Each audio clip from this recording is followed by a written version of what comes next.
ఈరోజు దేవుని వాగ్దానం. యేసు ప్రజలకు మరలా ఉపమాన రీతిగా ప్రసంగింప ఆరంభించెను. పరలోక రాజ్యము ఇట్లనున్నది.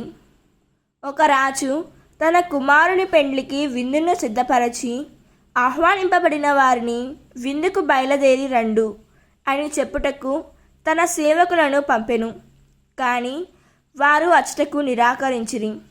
అందుచే అతడు, ఇదిగో నా విందు సిద్ధపరపబడినది, ఎద్దులను క్రొవ్విన దూడలను వధింపబడినవి, అంతయు సిద్ధముగా ఉన్నది కనుక విందుకు రండు అని మరియొక మారు వారితో చెప్పుడని మరికొందరు సేవకులకు పంపెను.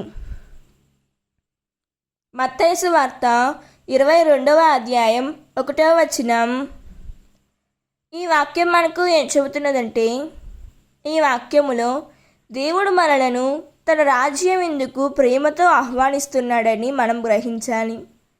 దేవుని పిలుపు వచ్చినప్పుడు మన స్వార్థాలు, లోక విషయాల కారణంగా దానిని నిర్లక్ష్యం చేయకూడదు. దేవుడు ఒక్కసారి మాత్రమే కాదు, పదే పదే మనలను తన వైపు పిలుస్తున్నాడు. కాబట్టి ఆయన పిలుపును ఆలకించి వెంటనే స్పందించి విశ్వాసంతో ఆయన సన్నిధిలోనికి రావాలి. పరలోక రాజ్యానికి సిద్ధపడడం మన జీవితంలో అత్యంత ముఖ్యమైన బాధ్యత.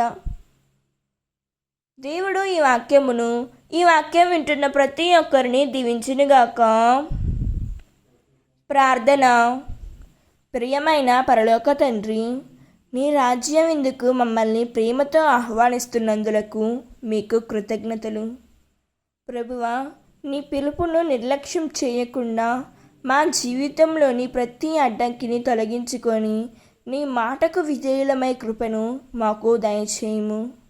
నీ ఆహ్వానాన్ని స్వీకరించి విశ్వాసంతో నీ సన్నిధిలో జీవించే హృదయాన్ని మాకు ప్రసాదించుము తండ్రి. ఆమేన్. God bless you.